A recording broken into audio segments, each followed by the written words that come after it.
Oke teman-teman, jumpa lagi di channel YouTube Ibex ID. Nah, di video kali ini saya akan menjelaskan beberapa alasan. Ya, teman-teman banyak yang tanya juga bagi teman-teman yang telah saya bantu setting dan juga saya bantu cekkan mikrotiknya. Nah, di video kali ini teman-teman sedikit akan saya bahas beberapa alasan ya. Kebetulan yang paling major atau paling penting itu ada 5 ya, seperti itu alasan saya. Kenapa? Pada saat saya setting kemudian saya konfigurasi punya teman-teman yang minta bantu remote, kemudian ada beberapa fix dan mungkin ada improvisasi di sistemnya teman-teman, itu tidak saya buat review ya. Ada beberapa concern memang yang paling majority atau paling penting, itulah yang saya pertimbangkan ya, seperti itu. Aslinya ada 50-50 teman-teman untuk bagaimana dan kenapa seperti itu, agar tidak terjadi hal-hal yang tidak diinginkan ya, seperti itu.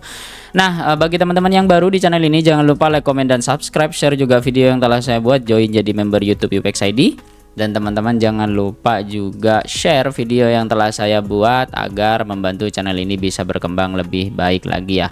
Nah, jika teman-teman keberatan atau bagaimana, silahkan komentar di bawah, atau mungkin ada masukan untuk improvisasi saya ke depan, maka teman-teman silahkan komentar di bawah, karena ini bukan hanya demi kepentingan saya tapi juga dari teman-teman pribadi juga ya, seperti itu. Alasan kenapa saya tidak pernah buat video konten kecuali yang memang saya pegang sendiri ya teman-teman, maksudnya yang saya kelola atau manajemen sendiri, meskipun punya saya tapi karena ownernya itu pasrah ke saya, jadi itulah yang saya buat konten ya, seperti itu. Nah, yang pertama teman-teman di sini yaitu berkaitan dengan privacy ya, seperti itu. Kenapa privacy penting Bang? Karena begini, jadi beberapa atau banyak mungkin di yang telah saya bantu remote, saya bantu config, dan juga saya bantu improvisasi di bagian sistemnya. Ada beberapa alasan yang memang membuat saya itu mengurungkan niat untuk membuat konten ya, seperti itu dari hal tersebut ya. Meskipun kesempatan untuk cuan ya, maksudnya cuan itu dari konten ya, meskipun tidak banyak lah teman-teman, anggap satu konten itu bisa dapat 50.000 lah, seperti itu. Namun hal itu berkaitan dengan privacy yang ada di pelanggan itu sendiri atau teman-teman kita yang saya bantu remote. Contoh semisal jika teman-teman cek IP saya, nah seperti ini, maka teman-teman bisa kelihatan bahwasanya IP apa saja dan IP yang digunakan oleh klien itu sendiri ya. Kenapa begitu teman-teman? Bukan hanya di Indonesia saja tapi di channel luar negeri memang sudah rata-rata banyak memikirkan yang namanya privacy ya. Sebab jika teman-teman pengguna ISP atau broadband yang masih broadband ya, mohon maaf teman-teman, saya tidak nyebut merek karena memang broadband itu umum, meskipun banyak teman-teman ya, 30% dari saya bantu remote itu sudah menggunakan dedicated dan juga sudah menggunakan metro ya, seperti itu. Tapi karena dua hal tersebut itu cukup berbeda dan juga privasinya itu lebih concern, maka hal tersebut saya urungkan ya, seperti itu. Karena yang pertama yaitu contoh di sini saja, ini ISP yang saya gunakan di tempat saya atau di tempat kerja ini, itu menggunakan ya, teman-teman tahu sendirilah, dari awal IP-nya aja sudah 3674.208 bla bla bla ya. Meskipun ini bukan IP statik teman-teman, kayak teman-teman yang menggunakan dedicated atau metro, tapi ini juga akan mudah untuk di trace atau di track route atau dicari atau mungkin dicek areanya oleh ISP-nya itu sendiri ya. Karena ya teman-teman tahu sendirilah, banyak di channel ini yang berkunjung dan juga nonton bahkan minta bantu setting itu rata-rata masih menggunakan ISP broadband ya, seperti itu. Bukan saya menyalahkan teman-teman, tidak, karena memang banyak hal atau banyak faktor yang teman-teman itu pikirkan ya, seperti itu. Contoh seperti ini saja. Jadi jika mungkin ya, kebetulan ini IP-nya masih dibaca di Jakarta, tapi kalau sudah dibaca by area itu nanti akan ketahuan ini area mana, kemudian sumbernya seperti apa, dan juga nanti trace di server dan juga di klien di ONT untuk ISP broadband tersebut, maka akan mudah untuk kena penalti ya, seperti itu. Kemudian yang kedua, jika menggunakan IP public static, contoh kayak IP public yang tetap IP-nya 103 bla bla bla bla bla bla, atau mungkin IP public yang umum di Indonesia digunakan oleh providernya atau ISP-nya, maka itu akan sangat berkaitan dengan hal yang kedua teman-teman, yaitu masalah keamanan ya, seperti itu. Makanya itu adalah privacy. Terkadang customer juga menggunakan IP public tersebut untuk akses mikrotik, kemudian untuk akses layanan yang ada di bawahnya, contoh kayak modem punyanya pelanggan, Kemudian ada port forward, ada yang digunakan untuk DDNS, ada yang juga digunakan untuk kebutuhan pribadi, contoh kayak ada NAS dan lain-lainnya ya. Itulah yang jadi concern untuk saya. Meskipun beliau mengizinkan atau yang punya itu boleh bang silahkan gunakan atau buat konten, tapi hal tersebut masih saya pertimbangkan ya, karena memang banyak mudorotnya atau banyak kekurangannya atau banyak kelemahannya ketimbang kelebihannya ya, seperti itu. Memang kelebihannya bisa jadi konten teman-teman, tapi kekurangannya nanti yang dirugikan itu bukan saya tapi beliaunya ya, seperti itu. Terkadang pada saat saya sensor atau apa mungkin kelewat ya, seperti itu. Jadi saya jaga keamanan di sana. Nah, ini masuk yang kedua yaitu di keamanan teman-teman. Jadi keamanan pribadi dari data teman-teman yang pasang, kemudian terutama ISP broadband ya pasang, kemudian terutama teman-teman yang menggunakan dedicated atau metro yang sudah punya IP public itu rentan sekali yang namanya sekarang DNS flooding, kemudian banyak sekali yang berusaha masuk ke mikrotik atau brute force, atau mungkin nanti berusaha masuk ke OLT jika OLT-nya teman-teman remote via port forward IP public seperti itu. Nah, hal itulah yang bikin mengurungkan niat saya itu untuk buat konten ya teman-teman. Bukan tidak mau teman-teman, kalau idenya sudah ada dan juga kepentingan pribadi itu memang ada, namun saya pikirkan itu kepentingan umum ya, atau untuk teman-teman terutama yang punya privasinya itu lebih kuat atau lebih tinggi ya, seperti itu. Karena memang banyak teman-teman yang bilang bang saya punya IP public gimana solusinya seperti ini. Nah, itulah yang jadi concern keamanan saya. Kemudian yang ketiga data customer teman-teman, karena jika teman-teman pengguna metro itu biasanya di trace via IP public ya, seperti itu, maka data customer itu akan tampil, nanti ditakutkan kena charge atau mungkin kena biaya atau apalah seperti itu, karena ada layanan yang memang ke publish atau mungkin ada layanan yang bocor. Nanti itu yang akan bikin customer itu terganggu. Contoh biasanya sekarang nomor telepon yang tersebar atau nomor WA atau mungkin alamat dan lain-lain. Nah, hal tersebutlah yang saya jaga juga ya. Yang saya takutkan nanti ada teman-teman yang komentar, "Bang, semenjak Abang buat video bla bla bla bla bla bla jadi data saya bocor." Nah, seperti itulah terutama bagi teman-teman yang pengguna billing, takutnya IP public billingnya itu terpublish dan lain-lainnya seperti itu.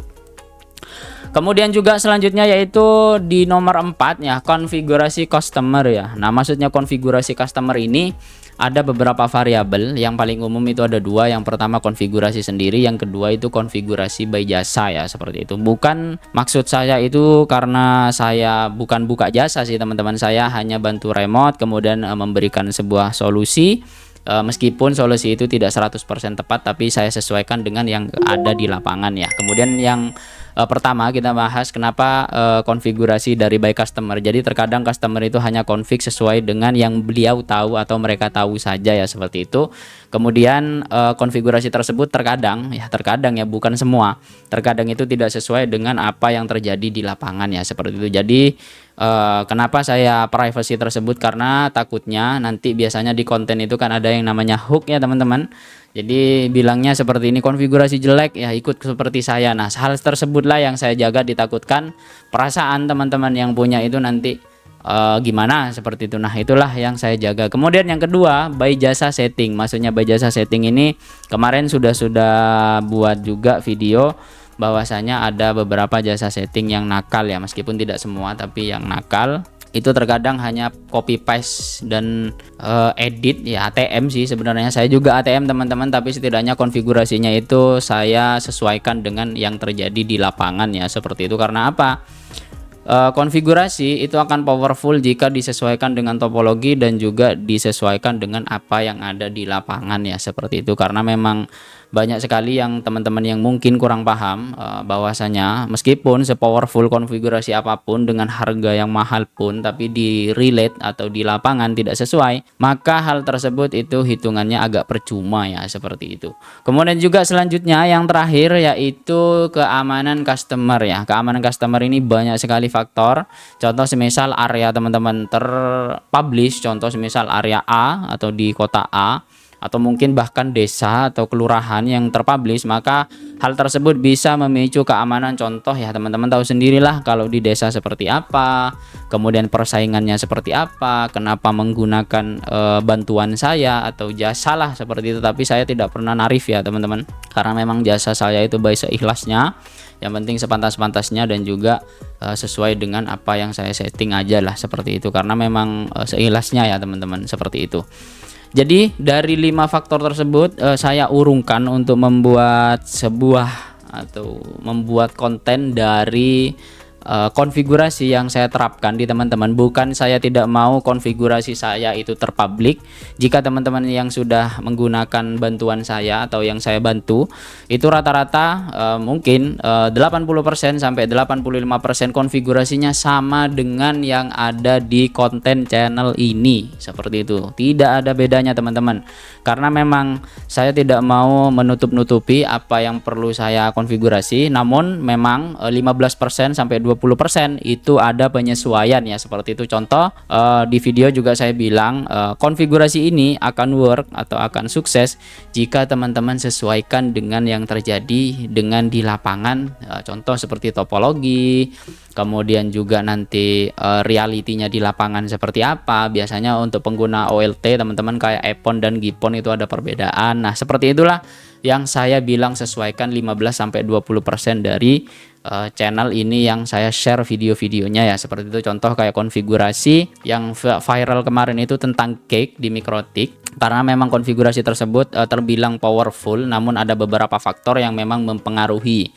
Contoh yang pertama kayak bandwidth atau dari internet, traffic internetnya itu memang kalau sudah stabil dari awal, kemudian kita konfigurasi dengan cake, maka powerful atau istilahnya optimal dari ISP-nya itu akan sampai ke end user ya, seperti itu.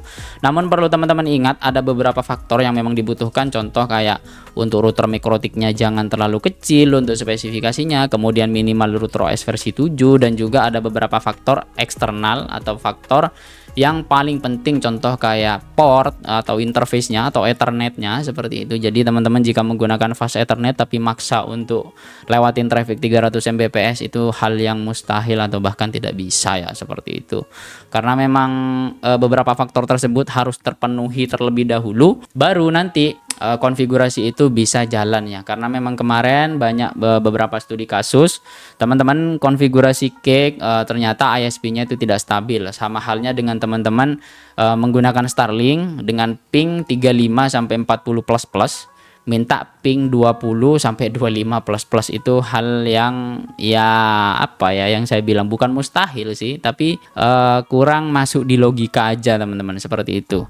Jadi teman-teman, kenapa inilah alasan terbesar saya kenapa tidak saya buat konten jadi punya teman-teman, terutama bagi teman-teman yang pengguna Metro E meskipun PKS, namun ada beberapa concern yang memang saya pertimbangkan ya dari 5 ini, seperti itu. Jika ada yang tanyakan teman-teman silahkan komentar, jangan lupa like, komen, dan subscribe, share juga video yang telah saya buat, join jadi member YouTube UPX ID. Teman-teman jika butuh alat yang saya gunakan silahkan shop di bawah. Jangan lupa juga teman-teman join di Telegram. Insya Allah mungkin kedepannya saya akan lebih aktif lagi karena saya ada kerjaan juga ya, seperti itu. Terima kasih, sampai jumpa di video selanjutnya. Peace and out, bye bye.